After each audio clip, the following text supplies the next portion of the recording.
Hello बच्चा party, welcome to my YouTube channel. मैं कैलाश शर्मा आज आप लोगों के लिए 10 मोस्ट रिलेवेंट पीवाईक्यूज लेके आया हूं ऑन एरर एंड मेजरमेंट। बच्चों, एरर, मेजरमेंट, सिग्निफिकेंट फिगर, ये टॉपिक जो है इन पर 10 पीवाईक्यू हम लोग सॉल्व करने वाले हैं अगले 30 मिनट के अंदर। बच्चों, यूनिट एंड डायमेंशन के अलग से वीडियो अपलोड किए मैंने, तो यूनिट एंड डायमेंशन के क्वेश्चंस इसमें इंक्लूडेड नहीं है, ये ध्यान रखिएगा। और अभी तक आप लोग हमारे अगर वीडियोस को सारे के सारे वीडियोस को फॉलो करते आ रहे हैं तो आप लोगों की उम्मीद यही है कि आपकी जेईई मेन की प्रिपरेशन बहुत अच्छी चल रही होगी। बच्चों, उसी प्रिपरेशन में थोड़ा और ज्ञान अर्जित करने के लिए बच्चों इस वीडियो को पूरा जरूर देखिएगा, ठीक है। चलिए बच्चों, स्टार्ट करते हैं। आज के हमारे 10 क्वेश्चन कौन से हैं।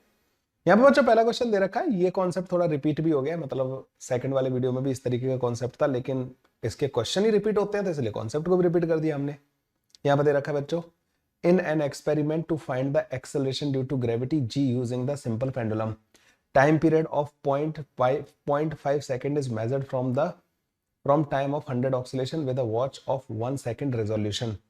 If measured value of the length is 10 centimeter known to 1 mm accuracy, the accuracy of the determination of G found to be X%, find the value of X. Okay. बच्चों, इस टाइप के question को करने का बहुत ही simple सा तरीका है। जो बच्चे पहली बार इस टाइप के क्वेश्चन का सॉल्यूशन देख रहे हैं उनको मैं बता देना चाहता हूं कि इसमें बस एक छोटी सी ट्रिक है, उसका ध्यान रखोगे, कभी क्वेश्चन गलत नहीं होगा। टाइम पीरियड बच्चों 2 पाई रूट के अंदर L डिवाइड बाई G होता है सिंपल पेंडुलम का। यहाँ से बच्चों G पता कर लो, G आ जाएगा यहाँ पे हमारे पास 4 पाई का square into L divide by T square के बराबर। एरर का फंडा लगाओ बच्चों, यहाँ पे रिलेटिव एरर कैलकुलेट करो। DG डिवाइड बाई G जो आता है बच्चों वो DL divided by L plus minus के साथ आता है, प्लस माइनस का 2 times DT divide by T आता है बच्चों ना। कॉन्स्टेंट वगैरह जो होते हैं उनमें कोई एरर वगैरह हम नहीं लेते, ठीक है। इस तरीके से आ जाता है बच्चों हमारे पास ना। अब देखो बच्चों, लेंथ को किससे मेजर किया गया है। लेंथ तो बच्चों इन्होंने 10 सेंटीमीटर बोली है, 1 mm एक्यूरेसी तक मेजर कर रखी है, तो DL बाई L जो होगा ना बच्चों, ये 1 mm मतलब 0.1 सेंटीमीटर डिवाइड बाई 10 सेंटीमीटर, ये वाला तो बच्चों ये हो गया, ठीक है। हमें यहाँ पे DG डिवाइड बाई G की वैल्यू कैलकुलेट करनी है। सबसे ज्यादा बच्चे कंफ्यूज होते हैं इसमें DT बाई T में। DT बाई T कैसे कैलकुलेट करेंगे। देखो बच्चों, DT बाई T जो होता है ना, बेसिकली दो तरीके से लिखा जाता है। Least count of the clock divided by जो नंबर ऑफ ऑक्सीलेशन है उनका टोटल टाइम। तो यहाँ पे देखो इन्होंने 0.5 सेकंड इसका टाइम पीरियड है, 100 ऑक्सीलेशन है, तो बच्चों जो टोटल टाइम इन्होंने जो मेजर किया होगा ना वो 50 सेकंड मेजर किया होगा। अरे 100 ऑक्सीलेशन का जो टाइम होगा वो 50 सेकंड के बराबर होगा या नहीं होगा। एक टाइम पे एक ऑक्सीलेशन का जो टाइम है वो 0.5 सेकंड दे रखा है, तो 100 ऑक्सीलेशन का टाइम कितना मेजर किया होगा इन्होंने, 50 सेकंड के बराबर। घड़ी का जो रेजोल्यूशन है वो कितना है, 1 सेकंड। तो बच्चों जो DT बाई T जो होता है ना बच्चों, वो सीधा आपको लिख देना है घड़ी का लीस्ट काउंट डिवाइडेड बाई जो नंबर ऑफ ऑक्सीलेशन है उनका टोटल टाइम, ये। अदरवाइज दूसरा और तरीका क्या करना चाहते हो, अगर आप लिखना चाहते हो DT बाई T, तो बच्चों होता क्या है कि जो आपने ऑक्सीलेशन 100 लिए ना, तो ये जो एरर है ना बच्चों, जो लीस्ट काउंट है, ये बेसिकली एरर जो है 1/100 हो जाती है, तो ये हो जाएगा बच्चों 1/100 के बराबर। और टाइम पीरियड बच्चों हमें दे रखा है कितना, 0.5 के बराबर दे रखा है, तो आप यहां से भी 1/50 लिख सकते हो। मतलब लीस्ट काउंट को भी नंबर ऑफ ऑक्सीलेशन से डिवाइड करना है, और जो टोटल टाइम तुमने मेजर किया होता है उसको भी आपको नंबर ऑफ ऑक्सीलेशन से डिवाइड करना है, तब टाइम पीरियड आएगा। लेकिन इसमें टाइम पीरियड इन्होंने ऑलरेडी दे रखा है। मोस्ट ऑफ द टाइम बच्चों वो टाइम पीरियड नहीं देते, आप वो बताते हैं कि 100 ऑक्सीलेशन का टाइम 50 सेकंड है, वो ऐसा क्वेश्चन देते हैं। ये क्वेश्चन में थोड़ा सा इन्होंने चेंज कर दिया, इन्होंने टाइम पीरियड ही दे दिया। उन्होंने वो 50 सेकंड नहीं दिया कि 100 ऑक्सीलेशन का टाइम मेजर किया गया 50 सेकंड, ऐसा नहीं दिया, इन्होंने टाइम पीरियड अलग दे दिया। तो थोड़ा सा बच्चों यहाँ पे इन्होंने चेंज तो किया है क्वेश्चन में। लेकिन DT बाई T के बच्चों दो तरीके हैं, 100 ऑक्सीलेशन के टाइम से डिवाइड कर दो जो भी रेजोल्यूशन है, मतलब जो भी लीस्ट काउंट है क्लॉक का, तो आपके पास DT बाई T आ जाएगा। या फिर आप एक काम करो, जो लीस्ट काउंट है ना उसको नंबर ऑफ ऑक्सीलेशन से डिवाइड करो, और जो टाइम पीरियड है उससे फिर डिवाइड कर दो। तो टाइम पीरियड से डिवाइड कर दिया, देखो ये 1/50 आ जाएगा। तो यहाँ पे लिख दो बच्चों 1/50 आ जाएगा हमारे पास। इसको बच्चों पूरे को 100 से मल्टीप्लाई करना मत भूलना, क्यों, क्योंकि उन्होंने परसेंटेज एरर पूछी है, ठीक है। तो जो परसेंटेज आएगा ना बच्चों G में एरर, वो यहाँ से आ जाएगा। तो जब ये जाएगा 4 हो जाएगा, और यहाँ पे बच्चों ये हो जाएगा 1 के बराबर, तो 5% आ रही होगी। ये बच्चों इसका आंसर होगा। ऐसे क्वेश्चंस बच्चों बहुत आते हैं जेईई मेन में, 5 आंसर आ जाएगा, ठीक है। ध्यान रखना बच्चों, ये दूसरा क्वेश्चन है जिसको मैंने कराया है, इस टाइप का क्वेश्चन, मतलब एक और करा चुका हूं, क्योंकि ऐसे क्वेश्चन पूछे जाते हैं। ये ध्यान रखना DT बाई T कैसे लिखा मैंने, ठीक है। DT बाई T कैसे लिखा, टोटल 100 ऑक्सीलेशन के टाइम से डिवाइड कर दो लीस्ट काउंट, वो DT बाई T आ जाएगा करेगा आपके पास ना। अगले क्वेश्चन पे आते हैं बच्चों। ये कह रहे हैं, अ silver wire has a mass this gram, radius this mm, length this centimetre, the maximum percentage error in the measurement of the density. एक वायर है बच्चों, वायर कैसा होता है बच्चों, सिलिंड्रिकल होता है ना। सिलिंड्रिकल वायर है हमारे पास, इसके सर्कुलर क्रॉस सेक्शन होंगे बच्चों ये वाले, ओके। ऐसे बना देते हैं, सर्कुलर क्रॉस सेक्शन हो गया बच्चों, सिलिंड्रिकल वायर हो गया। इसका वॉल्यूम कितना हो जाता है बच्चों, हमारे पास वॉल्यूम आ जाता है इसका पाई आर का स्क्वायर इंटू लेंथ के बराबर, ठीक है, यही होता है ना वॉल्यूम। ओके, इसका मास दे रखा है, तो डेंसिटी कितनी आएगी बच्चों, डेंसिटी होगी मास डिवाइड बाई वॉल्यूम के बराबर। आप बोलोगे yes sir, mass divide by volume के बराबर आ जाएगी, मास डिवाइड बाई वॉल्यूम, तो m divided by pi are का स्क्वायर इंटू एल, ये हो जाएगी डेंसिटी। अगर मुझे डेंसिटी में रिलेटिव एरर कैलकुलेट करनी हो, D rho divide by rho, तो बच्चों वो D M divided by M plus minus का 2 times D R divided by R plus minus का D L divided by L, ये आ जाएगी। ओके, बस बच्चों वैल्यूज पुट करना चालू कर दो, तो d rho divide by rho जो आ जाएगा ना बच्चों, मास में एरर कितनी है बच्चों 0.006 डिवाइड कर दो बच्चों इसको 0.6 से। अच्छा, परसेंटेज पूछा है तो 100 से बच्चों साथ ही साथ मल्टीप्लाई करते चलना सबको, ठीक है।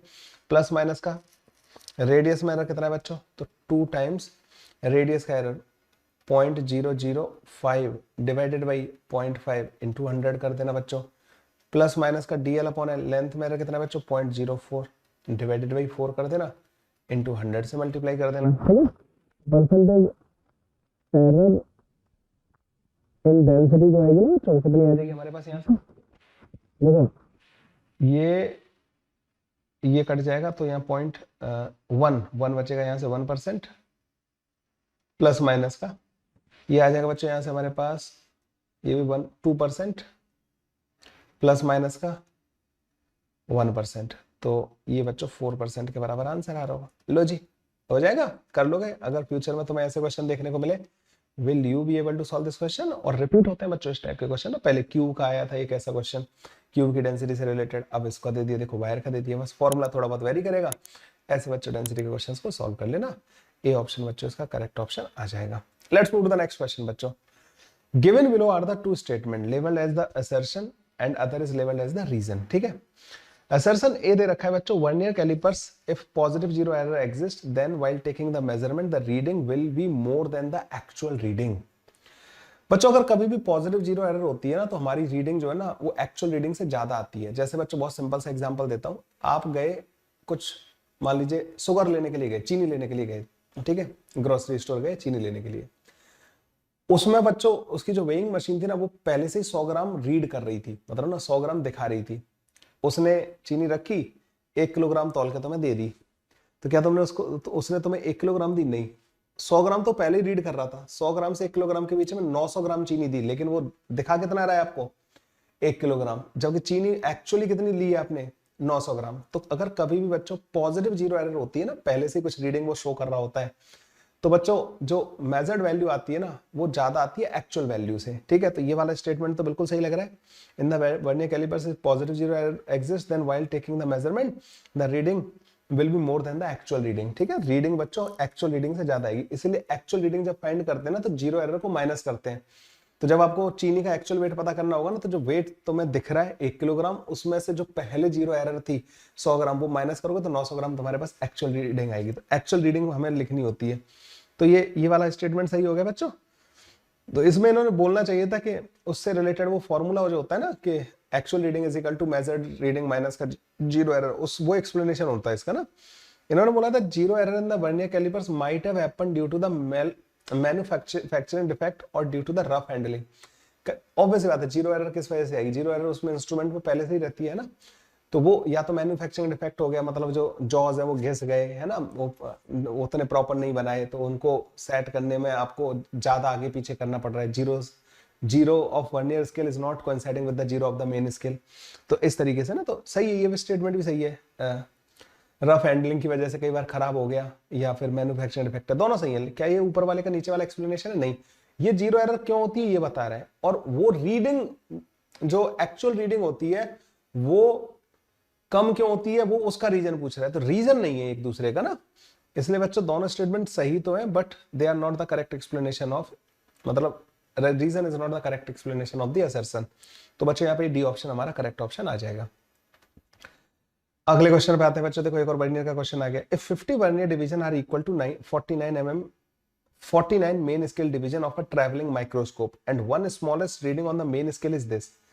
बच्चों मुझे यहाँ पे ये पता है, और इन्होंने वर्नियर कांस्टेंट पूछा है, मतलब लीस्ट काउंट पूछा है। वर्नियर कांस्टेंट जो होता है ना बच्चों, one main scale division minus का 1 वर्नियर स्केल डिवीजन के बराबर होता है, ये फॉर्मूला होता है। एक मेन स्केल का जो डिवीजन है ना बच्चों, इन्होंने हमें 0.5 mm के बराबर दे रखा है, ठीक है। 0.5 mm के बराबर हमें एक मेन स्केल का डिवीजन इन्होंने हमें ऑलरेडी दे रखा है। वर्नियर स्केल के बच्चों जो 50 वर्नियर स्केल के जो डिवीजन है ना, वो 49 मेन स्केल के डिवीजन के बराबर दे रखे हैं, ठीक है। तो एक वर्नियर स्केल का जो डिवीजन आ जाएगा वो कितना आ जाएगा, 49 इंटू 0.5 डिवाइडेड बाई 50 के बराबर है ना, इतना आ जाएगा। तो बच्चों वर्नियर कांस्टेंट कितना आ जाएगा, एक मेन स्केल का डिवीजन 0.5 के बराबर है, उसमें से माइनस कर दूंगा 49 डिवाइडेड बाई 50 इंटू 0.5, ये माइनस कर दिया मैंने। देखो 0.5 बच्चों इसमें से कॉमन ले लेना, ये बन जाएगा 1/50 और इसका आंसर आ जाएगा बच्चों 0.01 mm के बराबर। ये होगा बच्चों इसका वर्नियर कांस्टेंट, या फिर इसको जो लीस्ट काउंट बोलते हैं ना, ये हो जाएगा बच्चों इसका vernier constant 0.01 mm। D option बच्चों इसका बड़े ही प्यार से करेक्ट ऑप्शन आ जाएगा। देखो भाई, ये जो वीडियोस हैं ये हेल्प तो आपकी डेफिनेटली कर रहे हैं, ये आप लोगों को दिल से एक्सेप्ट करना पड़ेगा। मतलब देखो कॉन्सेप्ट भी रिपीट भी होते जा रहे हैं, रिवीजन मतलब होता जा रहा है, यही बार बार कॉन्सेप्ट इतने, जब तुम 3 वीडियो देखोगे 30 क्वेश्चन एरर जैसे टॉपिक पे लगा के जाओगे तो ऑब्वियसली तुम एरर वाले क्वेश्चन को तो चुन चुन के मतलब उड़ा के आ जाओगे, है ना। चलो भाई अगले क्वेश्चन पे आते हैं। अगला क्वेश्चन यहाँ पे दे रखा है बच्चों, choose the correct answer from the option below. अब ये क्या कह रहे हैं बच्चों, नंबर ऑफ सिग्निफिकेंट पूछ रहे हैं और यहाँ पे एक नंबर दे रखा है, उसका सिग्निफिकेंट फिगर का नंबर पूछा है। आपको पता होना चाहिए दो नॉन जीरो नंबर के बीच में जितने भी जीरो होते हैं ना बच्चों, वो सिग्निफिकेंट होते हैं। तो पहले वाले नंबर में 4 सिग्निफिकेंट फिगर होंगे, तो पहला वाला बच्चों इससे मैच कर जाएगा। बच्चों इधर वाला जो जीरो होता है ना वो नॉन सिग्निफिकेंट होता है, और दो नॉन जीरो के बीच में ये सिग्निफिकेंट होते हैं, तो यहाँ पर 3 होंगे, ठीक है। ये वाला इससे मैच कर जाएगा। इसमें बच्चों ये डेसिमल के बाद में एंड में जो ट्रेलिंग जीरो होते हैं ना बच्चों, वो सिग्निफिकेंट होते हैं। तो 1 2 3 4 5 6, इसमें 6 होंगे बच्चों, ये यहाँ पे मैच कर जाएगा। जब 1 से छोटा नंबर होता है ना तो डेसिमल के बाद वाले नॉन सिग्निफिकेंट होते हैं, ये सिग्निफिकेंट नहीं होंगे, तो इसमें सिर्फ 5, ये वाला जीरो सिग्निफिकेंट होगा। डेसिमल के बाद में नॉन जीरो के बाद में लास्ट में जितने भी जीरो आते हैं ना, वो बताते हैं कितनी एक्यूरेसी के साथ आपने इसको मेजर किया है। तो इसमें बच्चों हमारे पास 5 हो जाएंगे, इसका बच्चों ये आंसर आ जाएगा।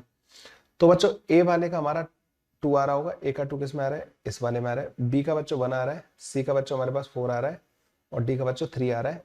डी ऑप्शन बच्चों हमारे पास करेक्ट ऑप्शन आ जाएगा। ये आजकल काफी ट्रेंड में है इस तरीके के क्वेश्चन, और खासतौर पर यूनिट एंड डायमेंशन और एरर मेजरमेंट में, क्योंकि मल्टीपल, अब इसमें एक क्वेश्चन बनाते हैं, उन्होंने 4 बना दिए आपसे ना, 4 कॉन्सेप्ट पूछ लिए इसके सिग्निफिकेंट फिगर के ना। इसलिए बच्चों इस तरीके के क्वेश्चंस को ध्यान में रखिए, कभी भी आप लोगों से पूछे जा सकते हैं। Let's move to the next question.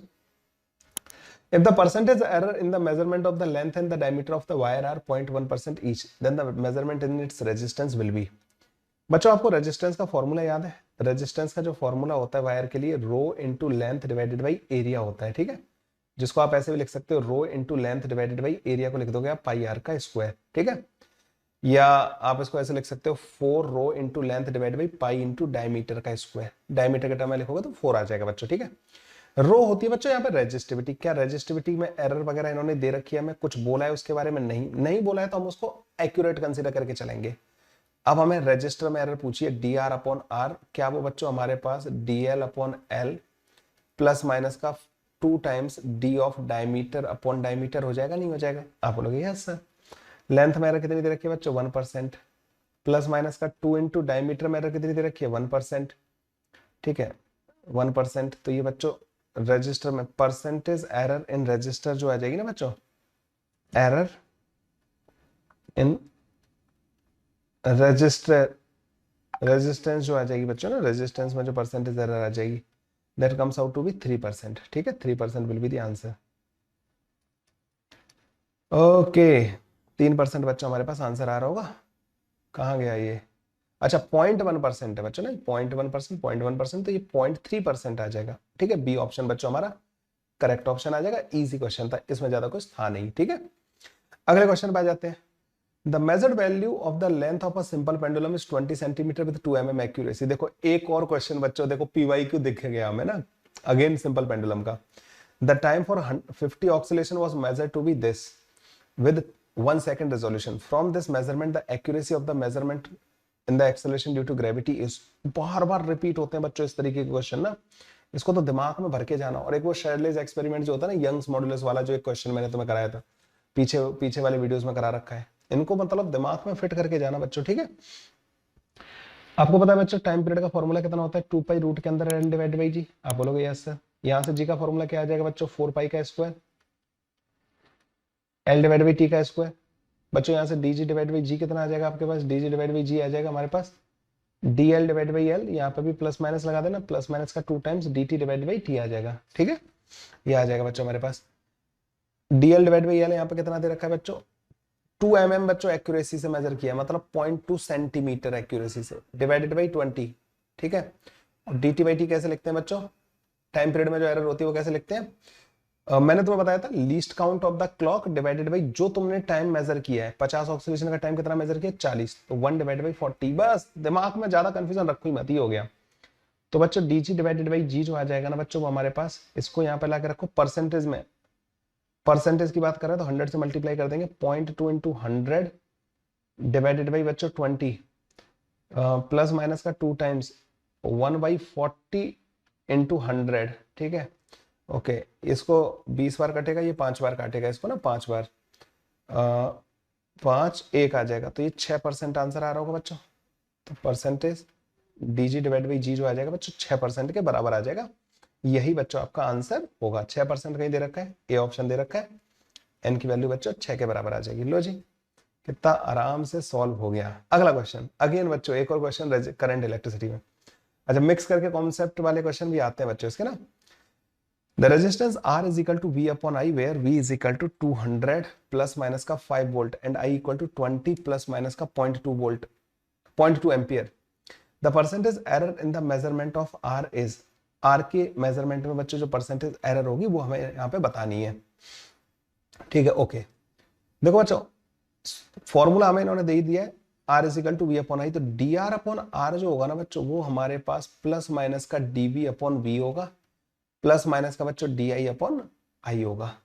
बस वैल्यूज पुट कर दो, डीवी 5 डिवाइडेड बाई 200, परसेंटेज पता करनी है 100 से मल्टीप्लाई कर देना, प्लस माइनस का 0.2 डिवाइडेड बाई 20 इंटू 100, ये 5 आ जाएगा, ये बच्चों 1/2 के बराबर आ जाएगा, तो 3.5% आ रही होगी बच्चों एरर ना। तो परसेंटेज एरर इन रेजिस्टेंस जो आ रही होगी बच्चों वो 3.5% के बराबर आ रही होगी। D option will be the correct option. ठीक है, okay, D option will be the correct option. अब अगले वाले पे आ जाते हैं बच्चों। A physical quantity Q is found to depend on quantities A, B, C by the relation of Q is equal to A की पावर 4, B की power 3, C की power 2. The percentage error in A, B, C are 3%, 4% and 5% respectively. Then the percentage error in Q will be, Q में बच्चों जो percentage error होगी वो पूछी है इन्होंने। ठीक है, तो यहां पे बच्चों बहुत आसान क्वेश्चन है ये तो, ऐसा तो पहले भी आ चुके हैं। ठीक है, एक और आया था, देखो बच्चों परसेंटेज एरर इन Q जो आएगा ना, वो D Q divide by Q जो होगा बच्चों, वो 4 times D A divide by A होगा, प्लस माइनस का 3 times D B divide by B होगा, प्लस माइनस का 2 times D C divide by C होगा। ठीक है, ओके, 4 टाइम्स ए में जो एरर है वो 3% दे रखी है, प्लस माइनस का 3 इंटू 4, प्लस माइनस का 2 इंटू 5, तो परसेंटेज एरर इन क्यू जो आ जाएगा ना बच्चों 10, 12, 22 और 12, 34, 34% आ जाएगा। वैसे तो मैं तुम्हें एक चीज और बताऊं, ये जो फॉर्मूले वगैरह जो डेराइव किए गए होते हैं ना, इतनी बड़ी एरर के लिए नहीं किए गए होते, है ना। लेकिन और कोई हमारे पास ऑप्शन नहीं है, जेई मेन का क्वेश्चन है, उन्होंने इतना दिमाग लगाया नहीं होगा, तो हम भी ज्यादा दिमाग नहीं लगाते, नहीं तो हमारा, हम नहीं होंगे, हम नहीं करके आए होंगे, बाद बाकी सब बच्चे करके आ जाएंगे। ठीक है, आ जाओ बच्चों थोड़ा थोड़ा मतलब बता के चलते रहना होता है ना बच्चों को। The radius r, length l and the resistance r of a metal wire are measured in a laboratory. This, okay. The percentage error in the resistivity of the material of the wire is, resistivity में बच्चों कितनी percentage error आएगी ये पूछ रहे हैं हमसे ना। रेजिस्टेंस का जो फॉर्मूला होता है बच्चों, रिपीट हुआ है question, rho L divided by A के बराबर, ए मतलब पाई आर स्क्वायर के बराबर। ठीक है, आपको पता होना चाहिए कि रेजिस्टिविटी का जो फॉर्मूला बन जाएगा वो हमारे पास बन जाएगा रेजिस्टेंस इंटू पाई आर का स्क्वायर डिवाइड बाई एल के बराबर। रेजिस्टिविटी में जो एरर आएगी ना, D rho divide by rho, वो आएगी बच्चों D R divided by R plus minus का 2 times D small R divided by R plus minus का D L divided by L, ये आ जाएगी। अब बच्चों हमें परसेंटेज पूछा है, percentage error in resistivity, D rho divide by rho. तो रजिस्टर में बच्चों देखो रेजिस्टेंस की वैल्यू कितनी दे रखी है, 10 डिवाइड बाई 100, तो ये आ जाएगा 10 डिवाइड बाई 100 और इसको बच्चों 100 से मल्टीप्लाई कर देना, परसेंटेज पूछा है ना, प्लस माइनस सब के आगे लगा देना। 2 times D r divide by r, तो 2 इंटू 0.05 डिवाइडेड बाई 0.35 इंटू 100 कर देना, ठीक है, प्लस माइनस का D L upon L 0.2 divided by 15 into 100 कर देना, ठीक है। ओके, तो ये तो थोड़ा सा गंदा जाने वाला है ना। तो पहला तो 10 आ जाएगा प्लस माइनस का, दूसरा वाला कितना आएगा बच्चों, 7 बार काटेगा ना, 200/7। क्या क्वेश्चन दिया रे, ठीक है। देखो ये 3 आ जाएगा, 5 से काट देते हैं इसको, 20 और 30 आ जाएगा, तो 20 ये आएगा 4/3, ठीक है, 4/3 आ रहा होगा, ठीक है। मैं यहाँ पे लिख दूँ, यहाँ पे परसेंटेज एरर इन रो। तो एक काम करना बच्चों, 21 एलसीएम ले लेना इसका ना, 21 एलसीएम ले लिया, यहाँ आएगा 210 प्लस का 600 प्लस का 28, ठीक है। अब इसको 810 838 830 8 डिवाइड बाई 21%, 21 चौक 84 होता है, मतलब ना 840 होता है ना, तो 4 बार 40 बार कट जाता है, तो मतलब कुछ 39.9% के करीब आंसर आ रहा होगा। बी ऑप्शन बच्चों करेक्ट ऑप्शन आ रहा होगा इस वाले का ना। ये थे बच्चों एरर के कुछ अमेजिंग क्वेश्चंस, 10 क्वेश्चंस बच्चों, 10 पीवाईक्यूज मैंने आप लोगों को कराए। उम्मीद करता हूँ आप लोगों की प्रिपरेशन में काफी हेल्प मिली होगी इन एरर के सारे वीडियो से। ये 3rd वीडियो था बच्चों पीवाईक्यूज का। अगर मुझे कुछ और अच्छे क्वेश्चंस मिलते हैं एक और वीडियो अपलोड कर दूंगा, अदरवाइज 3 वीडियो बच्चों मोर देन सफिशिएंट है, आप इनके साथ आगे जा सकते हैं। और मिलते हैं बच्चों फिर नेक्स्ट वीडियो में। ऐसे बच्चों हर टॉपिक के मैंने वीडियोस अपलोड किए हमारे चैनल पर, जिसमें पीवाईक्यूज मैंने कवर किया, और पीडीएफ बच्चों डिस्क्रिप्शन में दे रखा है, जिसमें सारे पीवाईक्यूज आपको प्रैक्टिस करने को मिल जाएंगे। हर पीवाईक्यू के नीचे बच्चों हमने सॉल्यूशन का लिंक डाल रखा है, जिससे कि आप डायरेक्ट उसी क्वेश्चन को टाइम वेस्ट किए बिना डायरेक्ट उसी क्वेश्चन के सॉल्यूशन पे जा सकेंगे। मिलते हैं बच्चों नेक्स्ट वीडियो में, तब तक के लिए bye bye, take care, thank you.